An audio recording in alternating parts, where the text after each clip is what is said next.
নমস্কাৰ স্বাগতম জনাইছো আপুনি চাই আছে বিয়লিৰ হেডলাইন ষ্টুডিঅত মই জয়ন্ত মাধৱ গোস্বামী শিক্ষা বিভাগৰ অতিৰিক্ত দাবী আৰু মঞ্জুৰী সন্দৰ্ভত বিৰোধীয়ে উত্থাপন কৰা কৰ্তন প্ৰস্তাৱৰ উত্তৰ দিছে শিক্ষামন্ত্ৰী ডক্টৰ হিমন্ত বিশ্ব শৰ্মাই বৰ্ষাকালীন অধিৱেশনৰ আজি দ্বিতীয়টো দিন শিক্ষা বিভাগৰ ওপৰত বৰ্তমান আলোচনা চলি আছে সদনৰ মজিয়াত এই মুহূৰ্তত আমি পোনপটীয়া সম্প্ৰচাৰ আগবঢ়াইছো বিধানসভাৰ মজিয়াৰ পৰা মই ভাবো যে যেতিয়া আমি ফেব্ৰুৱাৰী মাহত আহিম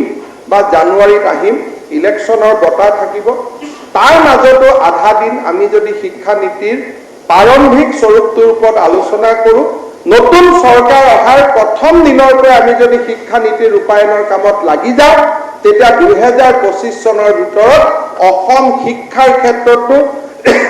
আজি যেনেকৈ স্বাস্থ্যৰ ক্ষেত্ৰত অসম কোভিড পেণ্ডেমিকত আজি কিমান ওপৰত আমি থিয় হৈ আছো তাক আপোনালোকে তুলনা কৰিব নোৱাৰে যিসকলে মোক সমালোচনা কৰিছে তেওঁলোক যদি কেতিয়াবা পশ্চিমবংগত যায় কৰ্ণাটকত যায় দিল্লীত যায় কৰবাত যায় তাত থিয় হৈ তেওঁলোকে চিন্তা কৰিব যে অসমৰ কি অসাধাৰণ কন্ট্ৰিবিউশন আছে ইন কোভিড পেণ্ডেমিকৰ ক্ষেত্ৰত 4.5 লাখ মানুহক আমি হস্পিটালত ৰাখিছো যিটো এটা বছৰত সম্ভৱ নহয় আজি মানুহে দিনে ৰাতি যি ডক্টৰে নাৰ্ছিং হোমত নগলে ট্ৰিটমেণ্ট নকৰে সেই ডক্টৰে আজি পিপি কিট পিনি গৰমত ঘামৰ জুল বৈছে কিন্তু মানুহে মানুহৰ লগত থিয় হৈ আছে আজি সেই ধৰণে শিক্ষাৰ ক্ষেত্ৰতো আমি এটা গৌৰৱ উজ্জ্বল দিক ভূমিকা পালন কৰিবলৈ সক্ষম হ'ম মই এই কথাখিনি এইকাৰণে কৈছো যে আজিলৈকে কোনো বিধানসভাই ৰাষ্ট্ৰীয় শিক্ষা নীতি আলোচনা কৰা নাই যেনেকৈ জিএছটিৰ ক্ষেত্ৰত আমি A for apple A for Assam হৈছিল কমলেক্ষ পুৰকাষ্ট ডাঙৰীয়াই কোৱাৰ দৰে শিক্ষাৰ ক্ষেত্ৰতো আমি এ ফৰ আসাম আমি হ'ব পাৰো আৰু তাৰ কাৰণে আমি শিক্ষা নীতিখন প্ৰথম পৰ্যায়তে আমি আৰম্ভ কৰিম আৰু মই সদনক বিশ্বাস দিয়াব খুজিছো যে আমি সকলোৱে মিলি যেনেকৈ টেটৰ নিযুক্তি শিক্ষক নিযুক্তি দুৰ্নীতি দূৰীকৰণ আদিৰ ক্ষেত্ৰত গোটেই সদন এইটো হিমন্ত বিশ্ব শৰ্মাৰ ক্ৰেডিট নহয় যদি গোটেই সদনে আজি সিদ্ধান্ত লয় যে যি কৰক টেটৰ শিক্ষকত আমি মাত নিদিওঁ আমি গভৰ্নিং বডিবিলাকৰ কলেজৰ প্ৰেচিডেণ্ট আছিলো আমি যদি কলেজত আমি প্ৰেচিডেণ্ট হৈয়ে থাকিম কোনে আমাক এৰুৱাব পাৰিলেহেঁতেন কিন্তু আমি সিদ্ধান্ত ললো যে আমি নহয় কলেজৰ গভৰ্নিং প্ৰেচিডেণ্ট বডিৰ প্ৰেচিডেণ্ট এইটো বিধায়কসকলৰ প্ৰচেষ্টাৰ কাৰণে আজি অসমৰ শিক্ষা জগতখনে এটা গঠনমূলক দিশত আগবাঢ়িছে মই ভাবো যে অহা 5 বছৰত আমি তেনেকুৱা আৰু এটা নতুন কীৰ্তি স্থাপন কৰিব পাৰিম থ্যাংক ইউ মই বিশেষ নকওঁ মই ডিসেম্বৰ মাহত আপোনালোকক এই কথাখিনি আমি আকৌ আপোনালোকৰ লগত আলোচনা কৰিম সদনৰ লগত আৰু আমি নিৰ্দিষ্ট গতিত আগবাঢ়িম কৰ্তন মোচনটো দিয়াৰ মূল উদ্দেশ্য আছিল ভেঞ্চাৰ বাকিটো একো নাই মই বুজি পাওঁ গতিকে সেই ক্ষেত্ৰত আমাৰ মনোভাৱ উদাৰ হৈ থাকিব যিমানখিনি কৰিব পাৰো আমি কৰিম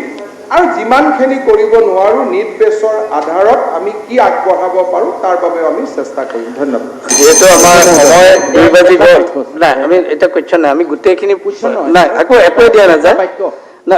মই নহয় আপোনাক অথনিও বাক্য কৰিবলৈ দিছো এটা বাক্য নকয় 2-3টা ক'ব এইটো কথা নহয় অন্তিমৰে যি নতুন শিক্ষা নীতিৰ কথা না কি এটা বাক্য কওক এটা বাক্য মাননীয় অধ্যক্ষ মহোদয় ডিবি যেটো 5% please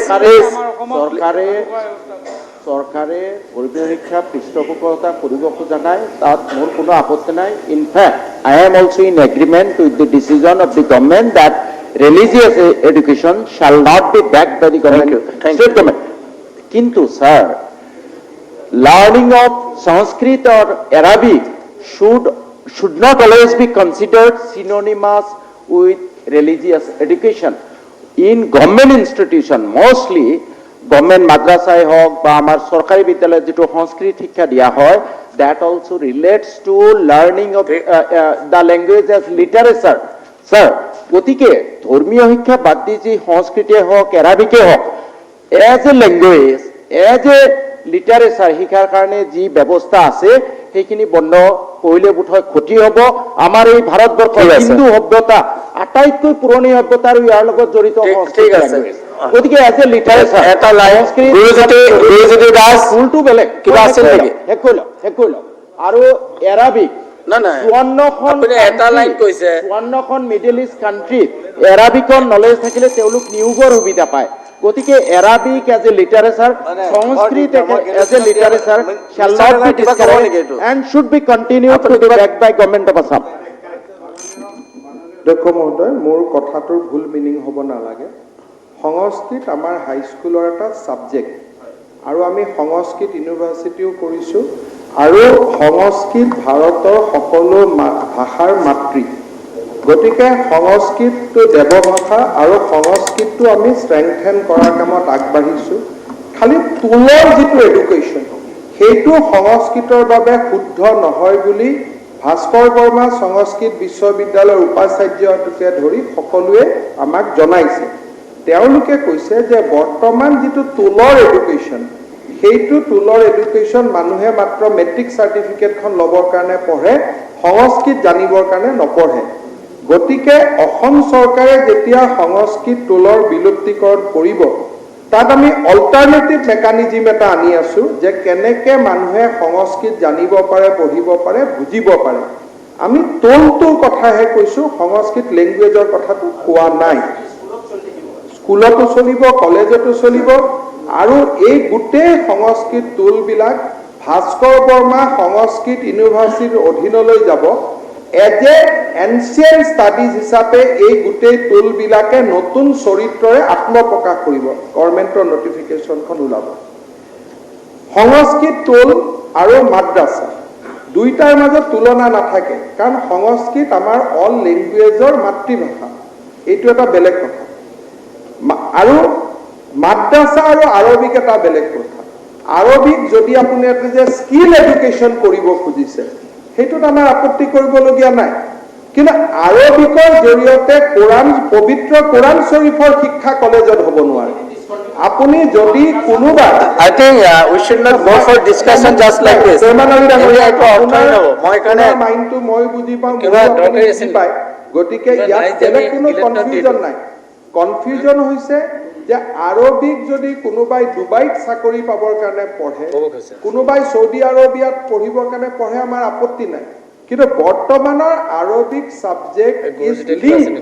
to the Quran Sharif. Always I think such discussion will not help us. Hello? গোটেই কালি মই এইকাৰণে আমাৰ সামৰণি মাৰিছোঁ। অধ্যক্ষ মহোদয়, গোটেই আজিৰ ডিছকাশ্যনটো সেইটো সাংবাদিকসকলে কালি এইটোহে লিখিব, আমি যিমান ভাল কথা ক'লোঁ আপোনালোকৰ ভেঞ্চাৰটো নিলিখিব, এইটো দিয়ে গোটেইটো হাইজেক কৰি লৈ যাব। মোৰ কথাটো হ'ল যে আপুনি যিটো কথা কৈছে Arabic as a skill education, Arabic as a language education, I have noted your suggestion. Okay. কোনো কথা নাই। নাই আৰু নহ'ব। এতিয়া আমি নিজে মাদ্ৰাছা মই আপোনাক আমাৰ হাফিজ সাহেব আপোনালোকে ৰুলটো কেলে পাহৰি গৈছে? বন্ধ কৰাৰ সকলোৱে প্লিজ আমাৰ I am the speaker. I will have to go according to rules. No more discussion. I have taken your 5 minutes time. Already 10 minutes have passed. 70 বছৰৰ পৰা মাদ্ৰাছা This is too much. পৰ্যায়ত মাদ্ৰাছা বন্ধ হ'ব। বন্ধ কৰাৰ আগত Now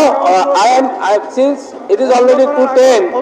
মই এতিয়া সকলো পৰিপূৰক মঞ্জুৰি গিলেটিনত দিলো। এইমতে পৰিপূৰক দাবী মঞ্জুৰিসমূহ হ'ল 71, 1, 3, 5, 6, 7, 8, 9, 11, 12, 14, 15, 16, 17, 18, 19, 20, 21, 22, 25, 26, 27, 29, 30, 31,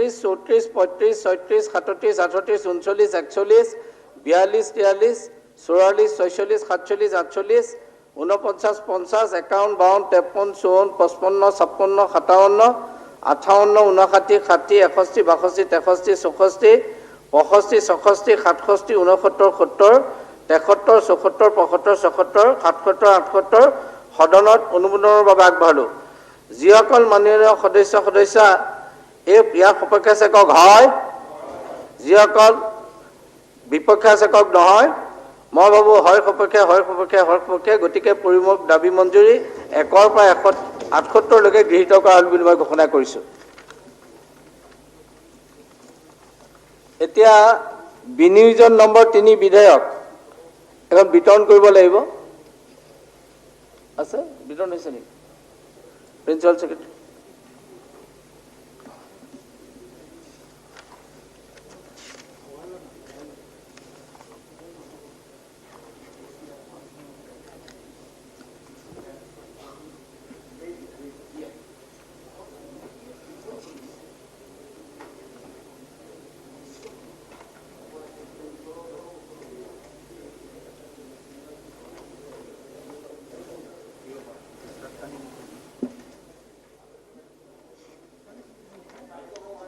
বিধানসভাৰ বৰ্ষাকালীন অধিৱেশনৰ দ্বিতীয় দিনৰ কাৰ্যক্ৰমণিকা এই মুহূৰ্তত আমি পোনপটীয়া সম্প্ৰচাৰ আগবঢ়াইছোঁ আৰু এই 4 দিনীয়া অধিৱেশনত ইতিমধ্যে জানিব পৰা হৈছে যে প্ৰায় 16ৰ পৰা 19খনকৈ বিধেয়ক উত্থাপন কৰা হ'ব আৰু আজি বিশেষভাৱে শিক্ষা বিভাগৰ বিভিন্ন নীতি সন্দৰ্ভত আলোচনা কৰা হৈছে সদনৰ মজিয়াত বিৰোধীয়ে প্ৰশ্ন কৰিছে উত্তৰ দিছে শিক্ষামন্ত্ৰী ডক্টৰ হিমন্ত বিশ্ব শৰ্মাই অসম বিধানসভাৰ পৰা পোনপটীয়া সম্প্ৰচাৰ আপুনি ঘৰত পাতিব এখন ঘৰ নহয় এখন হাউচ হয় প্লিজ প্লিজ ফৰ্মবিলাক দিছে এফালে পাইছে আপোনালোকে পালেনে বাতৰি কাকত আপোনালোকে পাইছে মেম্বাৰ এফালে ইফালে সোনকালে দিয়া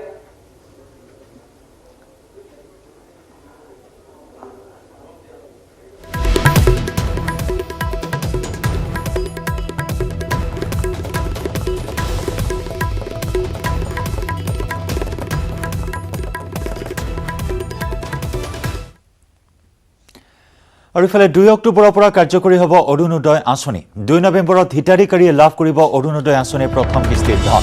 অৰুণোদয় আঁচনি দুখীয়া বিধৱা বিশেষভাৱে সক্ষম লোকৰ বাবে ৰূপায়ণ কৰা হৈছে দ্বিতীয়তে অবিবাহিত যুৱতী থাকিলে লাভ কৰিব এই আঁচনিৰ সুবিধা বিশেষভাৱে সক্ষম লোকৰ পৰিয়ালেও লাভ কৰিব এই আঁচনিৰ সুবিধা পৰিয়ালৰ উপাৰ্জন 2 লাখ টকাতকৈ অধিক হলে নাপাব এই সুবিধা লগতে 15 বিঘা মাটিৰ গৰাকীও নাপাব এই আঁচনিৰ সুবিধা মহিলাৰ একাউণ্টত জমা হ'ব আঁচনিৰ ধন আবেদন কৰা ব্যক্তিয়ে নিজেই জনাব লাগিব সঠিক তথ্য ঘৰত ট্ৰেক্টৰ থাকিলেও নাপায় অৰুণোদয় আঁচনিৰ সুবিধা আৰু 4চকীয়া গাড়ী থাকিলেও নাপাব এই সুবিধা বান পূজা আৰু বিহুত 1000 টকা বেছিকৈ লাভ কৰিব হিতাধিকাৰীয়ে অৰুণোদয় আঁচনিখন হ'ব ধ্বজাবাহী আঁচনি সৰু সৰু আঁচনিৰ প্ৰয়োজন নহ'ব প্ৰতি বছৰে এই আঁচনিৰ তথ্য সলনি হৈ থাকিব হিতাধিকাৰীৰ পৰিয়ালৰ লোকে চাকৰি পালে আঁচনিৰ পৰা কটা যাব নাম প্ৰতিটো সমষ্টিত 15000 ফৰ্ম ছপা কৰা হ'ব নিৰ্বাচিত হিতাধিকাৰীয়ে পাব অৰুণোদয় আঁচনিৰ সুবিধা সেয়েহে বিটিচিত এই আঁচনি ৰূপায়ণ কৰিব পৰা নাযাব অৰুণোদয় আঁচনি সন্দৰ্ভত এনেদৰে মন্তব্য মন্ত্ৰী হিমন্ত বিশ্ব শৰ্মাৰ কুশল প্ৰথম বিধৱা দিব্যাংগ অবিবাহিত ছোৱালী আৰু ঘৰত গিৰিয়েকৰ ঘৰৰ পৰা যিকোনো পৰিস্থিতিত ওলাই অহা ছোৱালী এইখিনি কাৰ পৰিয়ালত আছে এইখিনিৰ পৰিয়াল চিনাক্ত কৰাৰ লগে লগে আমাৰ ইয়াতে সিলেকশন প্ৰক্ৰিয়াটো সম্পূৰ্ণ হৈ গ'ল এতিয়া এই মোৰ ঘৰত বিধৱা ব্যক্তি আছে কিন্তু মই চৰকাৰৰ পৰা পৰিয়ালটোত এটা দৰমহা যি হওক আশা ৱৰ্কাৰ হওক অংগনবাদী ৱৰ্কাৰ হওক PSCত কাম কৰো ষ্টেট ফেডত কাম কৰো কৰবাত কাম কৰো চৰকাৰত কাম কৰো NHMত কাম কৰো SSত কাম কৰো আমি এই আঁচনিটো বিধৱা ব্যক্তি থাকিলে এই আঁচনিটো আমি নাপাওঁ কোনোবাই কয় ঘৰত দুগৰাকী বিধৱা আছে এগৰাকী বিধৱা এগৰাকী দিব্যাংগ আছে এটাই পাব পৰিয়ালতে দুটা নাপায় পেনশনৰ পালেও এটো অতিৰিক্ত নহয় যদি কোনোবা কৰ্মচাৰীয়ে পেনশন পাই আছে তেওঁ নাপাব তাৰমানে চৰকাৰৰ ঘৰৰ পৰা যোনে দৰমহা পেনশন পাই আছে তেওঁ নাপাব কিন্তু কুশল কোঁৱৰ বা এই পেনশন বিলাক এইটোত নহব চাকৰিৰ পেনশনটোহে ইয়াত যোগ হ'ব চাকৰিৰ পেনশনটো যোগ হ'ব কিন্তু কুশল কোঁৱৰ বা ইন্দিৰা মিৰি পেনশন পোৱা সকলে পাব দ্বিতীয়তে মোৰ 15 বিঘা মাটি আছে মই নাপাওঁ তৃতীয়তে মোৰ ঘৰত 4চকীয়া বাহন আছে মই নাপাওঁ কিন্তু 2চকীয়া 3চকীয়া থাকিলে পাম আৰু চতুৰ্থতে মোৰ ঘৰত ফ্ৰিজ আছে মই নাপাওঁ মোৰ 2 লাখ টকাতকৈ উপাৰ্জন বেছি মই নাপাওঁ আৰু ফাইনেলি মই যদি ট্ৰেক্টৰৰ মালিক সেলফ হেল্প গ্ৰুপৰ জৰিয়তে ট্ৰেক্টৰ হলে কথা নাই কিন্তু ঘৰত যদি মোৰ নিজৰকৈ ট্ৰেক্টৰ এখন আছে মই নাপাওঁ আৰু ফ্ৰিজ থাকিলে ঘৰত মই নাপাওঁ গতিকে ইনক্লুশন আৰু এক্সক্লুশন ক্ৰাইটেৰিয়াখিনি চালে আমি হিতাধিকাৰী নিৰ্বাচন কৰোতে অকণমান গাঁৱত খেলিমেলি হোৱাৰ সম্ভাৱনা নাই 2 অক্টোবৰৰ পৰা এই আঁচনিখন কাৰ্যকৰী হ'ব 2 নৱেম্বৰত প্ৰথম কিস্তিৰ টকা একাউণ্টত সোমাব কোনোবা সমষ্টি যদি পিছ পৰি আছে আগবাঢ়ি থকা সমষ্টিখিনিৰ একাউণ্টত গুচি যাব কাৰো কাৰণে এই আঁচনিখন থিয় হৈ নাথাকে 2 নৱেম্বৰত প্ৰথম কিস্তিৰ ধন এই আঁচনিখনৰ জৰিয়তে প্ৰেৰণ কৰা হ'ব প্ৰথম অৱস্থাত পৰিয়ালটোৰ মেডিচিনৰ খৰচৰ বাবে আমি 400 টকা দিছো 4 কেজিৰ দালি যাতে 50% মূল্যত পায় তাৰ বাবে আমি 200 টকা দিছো আৰু 4 কেজি চেনিৰ বাবে আমি 80 টকা দিছো যাতে 50% হয় আৰু ফল-মূল পাচনিৰ বাবে আমি 150 টকা দিছো এই আঁচনিখন অহা বছৰ এপ্ৰিল মাহত বিহুৰ দিনাখন হয়তো যদি আমি বাজেট এতিয়া দিয়া নাই বিহুৰ বতৰত হয়তো 1000 টকা পৰিয়ালটোৱে বেছি পাব আকৌ বানপানী হল বানপানীৰ সময়ত পৰিয়ালটোৱে 1000 টকা বেছি পাব পূজা আহিলে পৰিয়ালটোৱে 1000 টকা বেছি পাব এই ধৰণে যেতিয়াই ঘৰত লৰা ছোৱালী এডমিশনৰ সময় হল 1000 টকা বেছি পাব চিৰবিদায় প্ৰণৱ মুখাৰ্জী আজি কিছু সময় পূৰ্বে দিল্লীৰ লোধি ৰোড শ্মশান ঘাটত ৰাষ্ট্ৰীয় মৰ্যাদাৰে শেষকৃত্য সম্পন্ন হল দেশৰ প্ৰাক্তন ৰাষ্ট্ৰপতিগৰাকীৰ প্ৰয়াত মুখাৰ্জীলৈ শ্ৰদ্ধাঞ্জলি জনাই 7 দিনীয়া ৰাষ্ট্ৰীয় শোক ঘোষণা কৰিছে ইতিমধ্যে কেন্দ্ৰীয় চৰকাৰে ইপিনে দেশৰ প্ৰাক্তন ৰাষ্ট্ৰপতিগৰাকীলৈ শ্ৰদ্ধাঞ্জলি জনাই বাংলাদেশতো এদিনীয়া ৰাষ্ট্ৰীয় শোক পালন কৰা হয় আমি জনাইছো নিশাটো R&R হাস্পতালতে ৰখা হয় মুখাৰ্জীৰ নশ্বৰ দেহ দিল্লীৰ ৰাজাজী মাৰ্গত থকা বাসগৃহত কোভিড প্ৰটকল মানি শেষ শ্ৰদ্ধাঞ্জলি জ্ঞাপন কৰাৰ অন্তত লোধি ৰোড শ্মশানত অন্ত্যেষ্টিক্ৰিয়া সম্পন্ন কৰা হ'ল ৰাষ্ট্ৰীয় মৰ্যাদাৰে কোভিড প্ৰটকল অনুসৰি সীমিত সংখ্যক লোকৰ উপস্থিতিৰে PPE কিট পৰিধান কৰি পৰিয়ালৰ লগতে অংশগ্ৰহণকাৰীসকলে সম্পন্ন কৰিলে অন্ত্যেষ্টিক্ৰিয়া ৰাষ্ট্ৰীয় মৰ্যাদাৰে সম্পন্ন হ'ল দেশৰ 13 সংখ্যক ৰাষ্ট্ৰপতি প্ৰণৱ মুখাৰ্জীৰ অন্ত্যেষ্টিক্ৰিয়া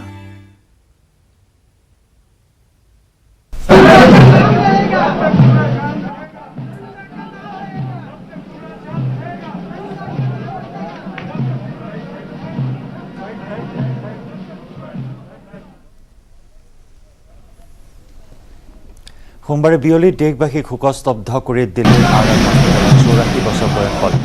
শেষ নিশ্বাস ত্যাগ কৰে প্ৰাক্তন ৰাষ্ট্ৰপতিগৰাকী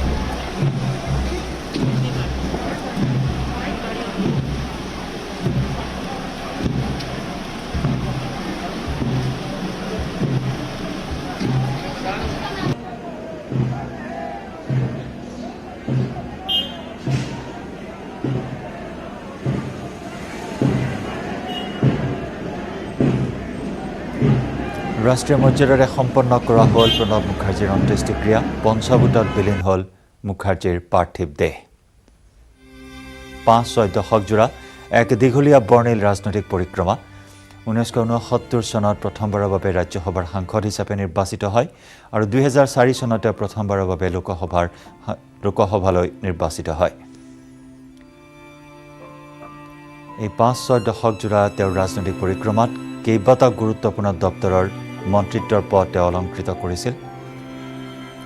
আৰু 2012 চনৰ পৰা 2017 চনৰ 25 জুলাইলৈ ৰাষ্ট্ৰপতি হিচাপে তেওঁ কাৰ্যভাৰ গ্ৰহণ কৰিছিল আৰু ৰাষ্ট্ৰপতিৰ কাৰ্যকালৰ অন্ত পৰাৰ পাছতেই তেওঁ ৰাজনীতিৰ পৰা অৱসৰ গ্ৰহণ কৰে শাৰীৰিক অসুস্থতাৰ বাবে আৰু 2019 চনত তেওঁ লাভ কৰে ভাৰতৰ সৰ্বোচ্চ অসামৰিক সন্মান ভাৰত ৰত্ন 10 আগষ্টত মগজুৰ অস্ত্ৰোপচাৰৰ পিছতে হাওঁফাওঁৰ সংক্ৰমণ হৈছিল মুখাৰ্জীৰ আৰু 10 আগষ্টৰ পৰা কোমাত আছিল প্ৰাক্তন ৰাষ্ট্ৰপতিগৰাকী আৰু 31 আগষ্টৰ বিয়লি 84 বছৰ বয়সত মহাপ্ৰয়াণ ঘটে এইগৰাকী মহান ৰাজনীতিকৰ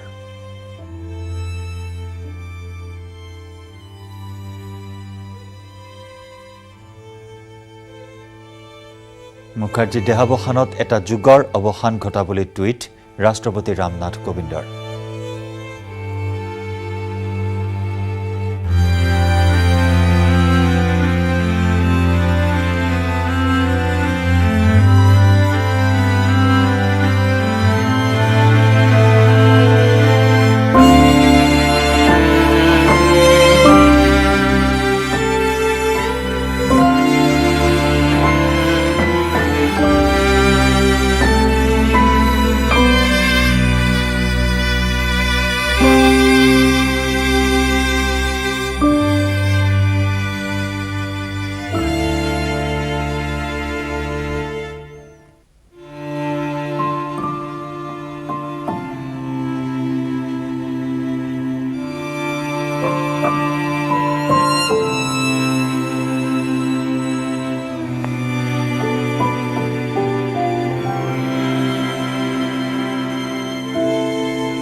দেশৰ বিত্ত বিভাগ, প্ৰতিৰক্ষা বিভাগ, বৈদেশিক পৰিক্ৰমা বিভাগ, কেইবাটাও গুৰুত্বপূৰ্ণ বিভাগৰ মন্ত্ৰী হিচাপে তেওঁ নিজৰ কাৰ্যভাৰ গ্ৰহণ কৰিছিল, দায়িত্ব পালন কৰিছিল। 2004 চনৰ পৰা 2006 চনলৈ আছিল তেওঁৰ প্ৰতিৰক্ষা মন্ত্ৰীৰ দায়িত্বত। 2006 চনৰ পৰা 2009 চনলৈ বৈদেশিক পৰিক্ৰমা মন্ত্ৰী আছিল প্ৰণৱ মুখাৰ্জী।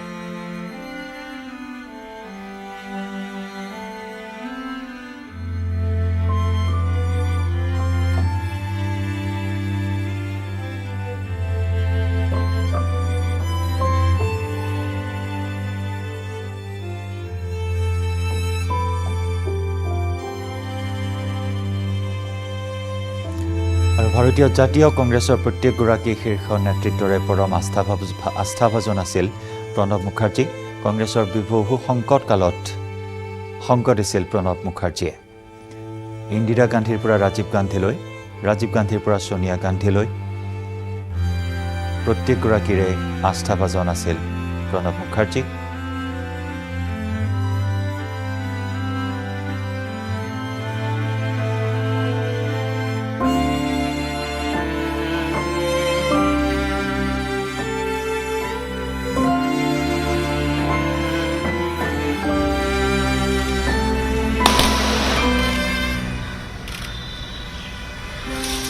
লোধিঘাট শ্মশানত পঞ্চভূতত বিলীন হ'ল ভাৰতৰ 13 সংখ্যক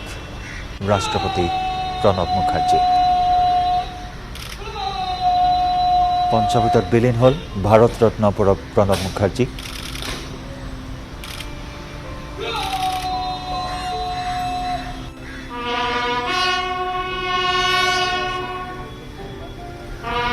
शोक की धुन बजाते हुए